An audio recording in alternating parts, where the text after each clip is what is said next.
I opened my phone and sighed loudly. 20 calls again today. The screen shows a large number of incoming calls. All of them are from my mother-in-law. She left several messages on my answering machine, all demanding money. Where is the $3,000 for my husband's hospital bills? We can't live like this. You're abandoning me. You heartless wife. I'll never forgive you. You should transfer the money to my account as soon as possible. I opened the voicemail with a completely cold feeling in my heart. What in the world is this person talking about? Does she really not think we don't know? I picked up my phone with the intention of putting an end to all this. My name is Megan. I'm 30 years old and I work as a freelance web designer. I've loved drawing since I was a child. And after graduating from high school, I enrolled in a design school. After graduation, I worked for a production company, but left 2 years ago and started working as a freelancer. At the time, I was quite reluctant to quit my job, but it was my husband, Robert, who gave me the push I needed. I met Robert 5 years ago, and after 2 years of dating, we were now married. After a year of being a married couple, I began to worry about my career and asked him for advice. Hey, Robert, I don't like the way the company is structured, and I'd like to start my own business. Is that too risky? Of course not. There are plenty of people working freelance nowadays. That may be true, but if it's just me, it's fine. But now I'm married and living with you, Robert. I don't want to trouble you. It's something you can pursue because you're married. You're not alone. If you fail at starting your own business, wouldn't it make you feel a little better to know that I'm there for you? I think you should do whatever you want to do. You're still young. And if you fail, you can start over as much as you want. These words from my husband encouraged me to take this opportunity to make a decision to turn my life around. When I first started freelancing, things didn't go well, and my salary was zero for days on end. Even so, I used the social media and advertised on my blog and website. And gradually the number of requests for design and restoration work increased. 2 years have passed since then. And what started out as cheap restoration commissions have now grown to several $100s per commission, sometimes even $1,000. Of course, there is joy in the constant flow of work. But more than that, I was filled with gratitude to my husband. Then one day, I was working during the day when I received a call on my phone from an unknown number. I answered the call, taking into account the possibility that it was a work-related call, since it was not blocked. Yes, hello? Then I heard a familiar voice on the phone. Oh, hello, Megan? It's Linda. Linda? How did you get my number? I asked Robert for it. I need to talk to you for a minute. Can you hold on a second, please? I quickly opened my phone to find a message from my husband. When I checked the contents, it said, My mom asked for your contact information, and I gave it to her. And it also included my mother-in-law's phone number. I put my phone to my ear again and continued talking to my mother-in-law. I'm sorry, Linda. I didn't check the message from Robert. It's okay. I know you're busy at work. Robert told me that you've been busy with more and more work since you started freelancing. Well, thankfully, with Robert's support, I've been able to do what I want to do. Wow, that's just perfect. Huh? I was curious about my mother-in-law's expression, so I asked her about it, and she immediately opened her mouth. Actually, I haven't told Robert yet, but his father, Stephen, is not doing so well. What's wrong with Stephen? He went to the hospital the other day and they found out he had cancer. And he said he didn't want Robert to find out about it. Oh, so that's what happened? Oh my gosh. Shouldn't he get treated as soon as possible? Yeah, I know. But I don't have any income. And his savings. Well, he built you guys a house when you got married. So now he doesn't have any. She's right.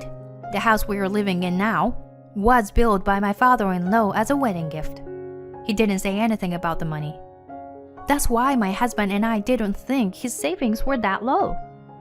We never imagined that he would be unable to treat his illness because of the house he built for us. As I was feeling sorry for him, my mother-in-law continued. I'm sorry, but I'd like you to help pay for Stephen's treatment. What, me? We've already spent most of our savings on your new house. And Stephen doesn't want Robert to know he's sick.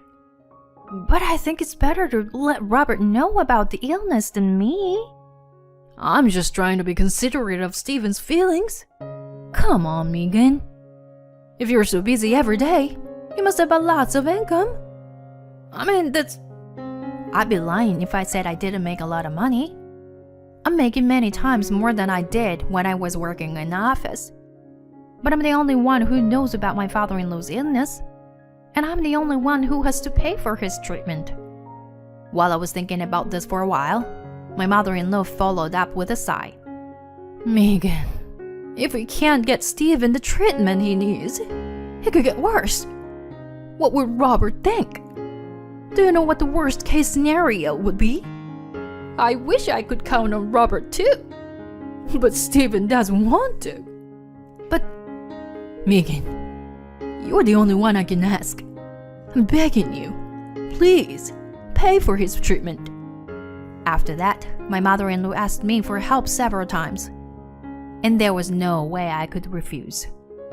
I wanted to help my father-in-law. So I decided to accept the offer of assistance. I'll send you the amount and account number later. So please transfer the money as soon as possible. My mother-in-law said and hung up the phone. A sigh escaped my mouth as I finished the exchange. Was this really the right thing to do? But if I hadn't provided the money, Stephen would have. He's been good to me since we were first married, and I want him to get better somehow. I can't discuss my father-in-law illness with my husband because I have promised with my mother-in-law. The next day, I received a message from my mother-in-law with her bank account number and a request for $500 to be transferred to her account. The initial $500 was increased to $1,000 2 months later, and now, 6 months later, it has jumped to $3,000. I was beginning to have my doubts, as I should have expected, because the costs were so high. Unfortunately, my parents-in-law's house is far away, and I can only visit them once a year at the end of the year, but I have to work. And if I took my husband with me, he would find out that his father is ill. Since my father-in-law himself says he doesn't want Robert to know, I have to avoid that at all costs. However, sending $3,000 every month is a lot to ask for. So I called my mother-in-law. Excuse me, Linda. Sending $3,000 every month from now on is indeed. How can you say that? When Stephen is doing his best to get better? My mother-in-law's question made me flinch. But it doesn't cost that much just to go to the hospital, does it? Do you really need $3,000? What a terrible thing to say. I'm telling you, Stephen has been in the hospital for a while now. That's why we need the $3,000. I feel bad for asking too, but I don't know who else to turn to. On the other end of the phone, my mother-in-law started bawling. I couldn't question her any further, so I had no choice but to hang up the phone. I don't know what to do now. I'm worried about my father-in-law, but it's going to be hard to keep transferring $3,000 for years to come. I felt bad for him, but I knew I had to talk to Robert. That night, I decided to confide in my husband. He came home after 8 p.m., and I immediately started talking to him. Hey, Robert, it's about your father. My dad? What's wrong? I was wondering if you'd like to go see him? Maybe this weekend? What's going on? It's the end of the year in a few months. And then we'll go visit anyway, right? No, but by then the cancer... My husband's eyes widened and asked me questions. So I told him that my mother-in-law had called and that I was transferring a large sum of money every month. Then my husband hurriedly took his phone and started calling my parents-in-law's landline. My father-in-law doesn't have a smartphone, so that's the only place he can be reached. But no matter how many times we called, there was no answer. I suppose that's just as well. According to my mother-in-law, my father-in-law is in the hospital. So I called her and she didn't pick up, which made me nervous. We decided to go to my parents-in-law's house on the weekend. My husband rang the intercom as soon as we arrived. As we waited impatiently for my mother-in-law to come out, an unexpected person appeared at the front door. Oh, Robert and Megan. What's going on? I was so surprised to see my father-in-law in front of me that I was at a loss for words. Confused, I tried to desperately squeeze out a few words. Stephen? Why aren't you in the hospital? In a hospital? How could I be in the hospital when I'm too healthy to have a medical checkup? What does he mean? Oh, is, Linda here? I need to see Linda. What? I need to check something with Linda. She told me that you had cancer, and I've been giving her thousands of dollars a month in support. As soon as I said all that, my father-in-law frowned. He thought about it for a moment, and then he invited us in. But no matter where I looked, my mother-in-law was nowhere to be seen. In fact, there was no one there but my father-in-law. Where is Linda? I asked, and my father-in-law bowed his head in apology. I was puzzled as to what was going on, but my father-in-law began to speak slowly. Actually, we're spreading right now and thinking of divorce. She's been spending all my savings in my account. No way! But Linda told me you had cancer, and I was transferring $3,000 every month to pay for your treatment and hospital stay. I called and no one answered the phone, so that's why we came today. That's all a lie. I don't know where she is now, but we started living separately about 6 months ago. I didn't want you guys to worry, so I kept it quiet. The phone at home just broke the other day, and I'm trying to fix it. So you're saying that Linda's whole story is a lie? Yeah, that's right.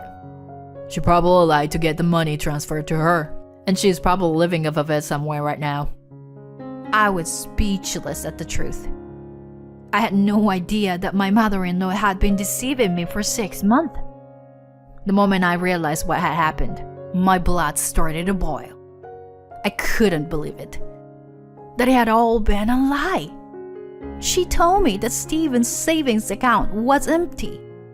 But in the end, it was her who spent the money. This is unforgivable.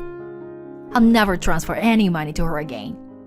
I couldn't stop being angry at the fact that she lied about my father-in-law being sick and used me for her own convenience.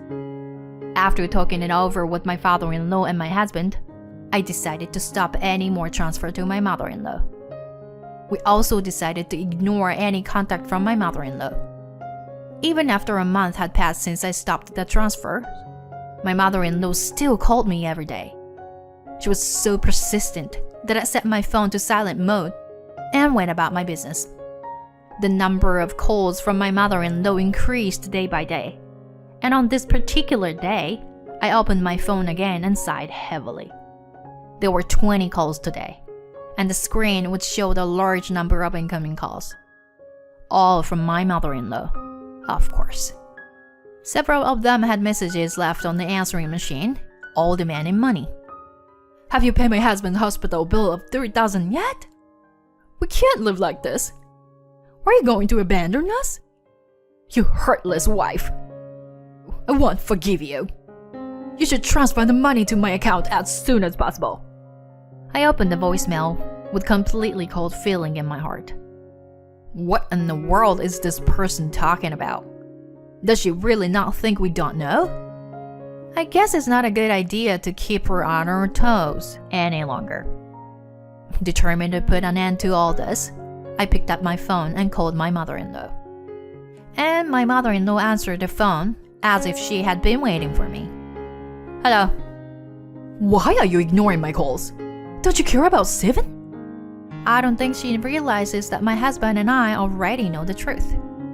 I responded in a nonchalant manner. Linda, please come down. How can I be calm? If you don't transfer the money, Steven will be kicked out of the hospital. What are you talking about? Isn't Steven fine? Huh? Megan? What are you talking? You lied about the cancer in the first place. Did you think that since we live so far away, we wouldn't find out? My mother-in-law must have sensed something bad from what I said. Her bossy attitude disappeared, and she became somewhat distant. Megan, I'm sorry, but I think I misspoke. Steven is not actually in the hospital, but it's true that he has cancer, so... Oh, I see. Steven said he was completely healthy though. Yeah, no, just wire me the money. Otherwise, we can't survive. You mean you can't survive, right? You've been spending Steven's savings, and now you're trying to rip me off too. How do you? Because I talked to Steven in person. He was a little plumper than when I saw him at the end of last year.